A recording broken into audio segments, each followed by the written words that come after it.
Urinary tracked کے کچھ issues ہوتے ہیں جن میں کہ بیبی سروائیو نہیں کر پاتا، لیکن کچھ ایشوز ہوتے ہیں جن کو اگر ٹائملی ریکور کر لیا جائے تو بچہ سروائیو بھی کرتا ہے اور ایڈلٹ ایج میں گرو بھی ہو جاتا ہے۔ انہی میں سے ایک پرابلم ہوتا ہے پوسٹیریئر یوریتھرل ویلو۔ آج کی ویڈیو میں ہم ڈسکس کریں گے کہ پوسٹیریئر یوریتھرل ویلو کیا ہوتا ہے اور اگر یہ بچے گرو کر کے ایڈلٹ لائف میں انٹر ہو جائیں تو ان کے کیا ایشوز ہو سکتے ہیں۔ السلام علیکم، ڈاکٹر ویزکا from expert cancer clinic of Lahore. آج کا کیس جو ہم ڈسکس کرنے جا رہے ہیں وہ میرے ایک پیشنٹ ہیں جو کہ ڈائریکٹلی انڈیا سے ہیں اور ان کا نام ہے بھانو پرتاپ سنگھ۔ یہ میرے آن لائن پیشنٹ بھی ہیں جن کی ہم آن لائن یا ویڈیو کنسلٹیشن کرتے ہیں، اور یہ ہمارے بڑے ریگولر فالوور بھی ہیں جو کہ ہمارے یوٹیوب کی ہر ویڈیو بھی دیکھتے ہیں، اس پہ کامنٹ بھی کرتے ہیں، فیڈ بیک بھی دیتے ہیں اور اپریشیٹ بھی کرتے ہیں۔ ویسے تو میرے کافی سارے پیشنٹ ہیں جو انڈیا سے ہیں، اسپیشلی جو مڈل ایسٹ میں ہیں، لیکن بھانو صاحب ڈائریکٹلی انڈیا سے بھی ہیں اور ان کے ساتھ ہمارا کچھ ذرا زیادہ گہرا ریلیشن ہے۔ میری پریکٹس اور پیشنٹ سے نکل کے واپس ہم چلتے ہیں پوسٹیریئر یوریتھرل ویلو کی طرف۔ تو پوسٹیریئر یوریتھرل ویلو ایک انیٹامیکل ابنارمیلٹی ہے یورینری ٹریکٹ کی۔ بچہ جب گرو کر رہا ہوتا ہے اور اس کے جسم کا وہ حصہ جس نے پوسٹیریئر یوریتھرا بنانا ہوتا ہے اس میں ایک ویلو گرو کر جاتا ہے یا وہ کبھی ڈیزالو ہی نہیں ہوتا، جو کہ نارملی ڈیزالو ہو جانا چاہیے، اور پوسٹیریئر یوریتھرا اور بلیڈر کے درمیان کوئی رکاوٹ یا obstruction نہیں ہونی چاہیے۔ جب یہ چھوٹی سی میمبرین ڈیزالو نہیں کرتی تو اس کو ہم کہتے ہیں پوسٹیریئر یوریتھرل ویلو۔ کچھ لٹریچر میں اس کو congenital obstructive posterior urethral membrane بھی کہتے ہیں، یعنی کہ کوپم۔ ایز اے یورولوجیکل ایبنارمیلٹی جو پوسٹیریئر یوریتھرل ویلو ہے وہ ایک نیونیٹل ٹاپک ہے، یعنی کہ بچوں کی پیڈیاٹرک نیفرولوجی کا ٹاپک ہے، کیونکہ اگر اس obstruction اور اس ویلو کو اسی وقت صحیح نہ کیا جائے تو بچہ کبھی گرو کر ہی نہیں پاتا، وہ فل فلیج کڈنی فیلئر میں چلا جاتا ہے، ڈائلسس پر چلا جاتا ہے، ٹرانسپلانٹ کی طرف چلا جاتا ہے یا اس کی ڈیتھ ہو جاتی ہے۔ اگر یہ بچے ایڈلٹ لائف میں گرو کرتے ہیں تو اس کا مطلب ہے کہ ان کا ٹائملی ڈائگنوسس ہوا ہے، اس پوسٹیریئر یوریتھرل ویلو کو ٹریٹ کیا گیا ہے اور تب بچہ ایڈلٹ لائف میں انٹر ہوا ہے۔ سب سے پہلا کوسچن ہے کہ پوسٹیریئر یوریتھرل ویلو کا ڈائگنوسس کیسے ہوتا ہے۔ پہلے پوسٹیریئر یوریتھرل ویلو کا تب ہی پتہ چلتا تھا جب ہم مکمل طور پہ سمٹمز کو دیکھ سکتے تھے، یعنی کہ بچے کو بار بار یورین ٹریکٹ انفیکشن ہو رہی ہیں، اس کو پیٹ میں درد ہو رہی ہے، بلیڈر پھولنے کی وجہ سے پیٹ میں سوجن ہو گئی ہے،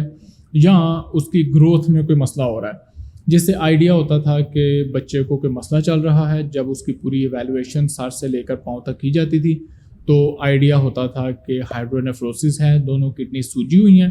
اور اس کا ورک اپ کرتے ہوئے پتہ چلتا تھا کہ پوسٹیریئر یوریتھرل ویلو بنا ہوا ہے جس کو کہ ریپیئر کیا جانا چاہیے۔ اب کیونکہ ہماری ڈائگنوسٹک ایبلٹیز بہت زیادہ ہو گئی ہیں اور زیادہ تر بچوں کا اینٹی نیٹل الٹراساؤنڈ ہوتا ہے، یعنی کہ پیدائش سے پہلے ہی الٹراساؤنڈ کر لیا جاتا ہے، جس کے کافی سارے بنیادی مقاصد ہوتے ہیں، لیکن اگر کڈنیز میں سوزش نظر آئے تو ان تمام چیزوں کو ڈھونڈنے کی کوشش کی جاتی ہے جو کہ پیشاب کا راستہ روک رہی ہیں،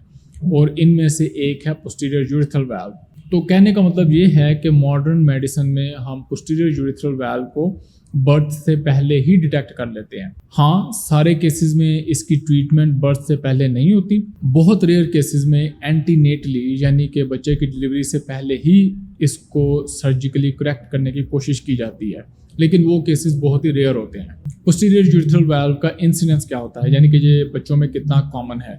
تو ہر 5000 سے 8000 بچے جب پیدا ہوتے ہیں تو ان میں سے ایک بچے کو یہ ایبنارمیلٹی ہو سکتی ہے۔ پوسٹیریئر یوریتھرل ویلو کی ٹریٹمنٹ کیا ہوتی ہے؟ تو بچپن میں جب بچے کا پوسٹیریئر یوریتھرل ویلو ڈائگنوسس ہوتا ہے تو اس کی سب سے جو پراپر ٹریٹمنٹ ہے وہ بیسیکلی فلکریشن ہے، یعنی کہ پوسٹیریئر یوریتھرل ویلو کو سسٹاسکوپی کے ذریعے اندر جا کے کاٹ دیا جاتا ہے یا اس کو کسی طریقے سے ختم کرنے کی کوشش کی جاتی ہے، اور اس کے بعد اگر پیشاب کا فلو ٹھیک ہو جائے تو بیسیکلی ہم صرف بچے کا کڈنی فنکشن اور الٹراساؤنڈ کلوزلی مانیٹر کرتے رہتے ہیں اور دیکھتے ہیں کہ اس کے پیشاب کا فلو کیسا رہتا ہے۔ اس ٹاپک کا اگلا سیشن ایڈلٹ نیفرولوجی کے حساب سے سب سے اہم ہے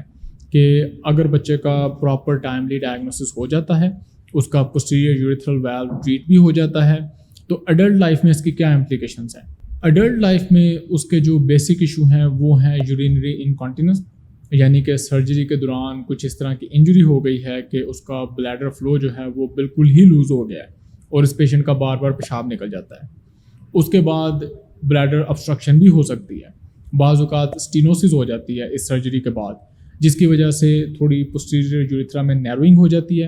اور اس کو ڈائلیٹ کرنا پڑتا ہے۔ یہ ڈائلیٹیشن بلون سے بھی ہو سکتی ہے یا بعض اوقات بلیڈر نیک انسیجن بھی کرنا پڑتا ہے، یعنی کہ ہلکا سا کٹ لگانا پڑتا ہے اس obstruction کو ریموو کرنے کے لیے۔ اسی کے ساتھ ساتھ آپ نے یہ بھی یاد رکھنا ہے کہ جو posterior urethral valve ہے یہ کیونکہ ایک کنجینیٹل ایبنارمیلٹی ہے تو اس کا مطلب ہے کہ یورینری ٹریکٹ میں اور بھی کنجینیٹل ایشوز ہو سکتے ہیں،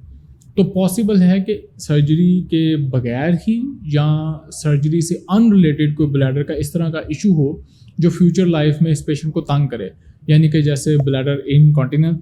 یا اسٹریس انکانٹیننس یا bladder outlet obstruction for some other reason.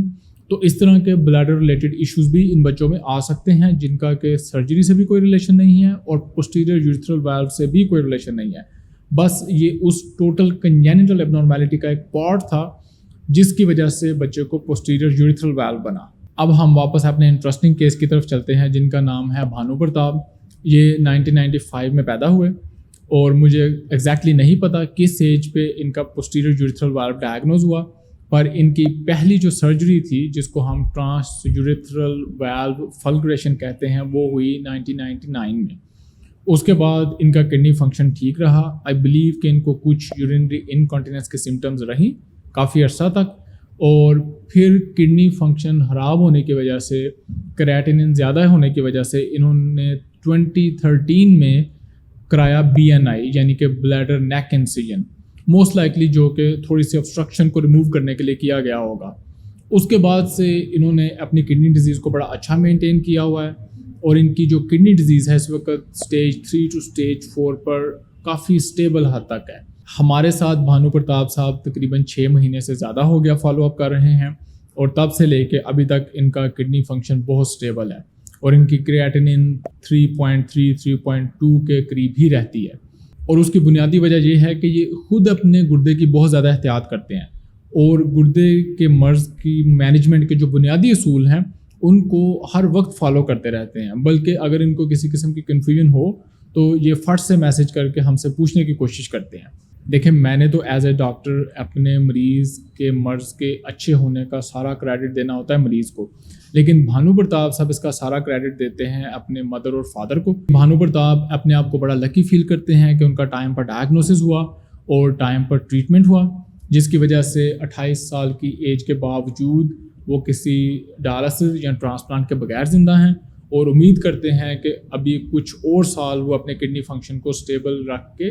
اپنے ڈائلسس اور ٹرانسپلانٹ کو زیادہ سے زیادہ ڈیلے کریں گے۔ آپ یقین مانیں کہ جب اس طرح کے ڈیڈیکیٹڈ پیشنٹ کسی ڈاکٹر کے پاس جاتے ہیں جو کہ اپنی ڈیزیز کو اچھی طرح سمجھتے ہیں اور اس کو مینیج کرنے میں ڈاکٹر اور اپنی ٹیم کی ہیلپ کرتے ہیں، تو یہ سب سے زیادہ بینیفیشیل ہوتا ہے اس ڈاکٹر کے لیے، جس کا ورک لوڈ بھی کم ہو جاتا ہے اور اس کو اپنے کام کی سیٹسفیکشن بھی ملتی ہے۔ اور اسی وجہ سے ہم یہ ایپیسوڈ بھانو پرتاپ اور بھانو پرتاپ جیسے مریضوں کو ڈیڈیکیٹ کرتے ہیں جو کہ ہمارے ساتھ مل کر کام کرتے ہیں اور اپنے گردے کی مرض کی مینجمنٹ کو بہتر بناتے ہیں۔ لیکن ہمارے ساتھ اپنا ایکسپیرینس ضرور شیئر کیجیے گا، اگر آپ کا بھی کوئی کنسرن ہو، کوئی اوپینین ہو، کوئی خیال ہو، ہمیں ضرور بتائیں۔ جیسا کہ میں ہمیشہ کہتا رہتا ہوں کہ آپ کے فیڈ بیک سے میں بھی امپروو کرتا ہوں اور دوسرے پیشنٹ بھی سیکھتے ہیں۔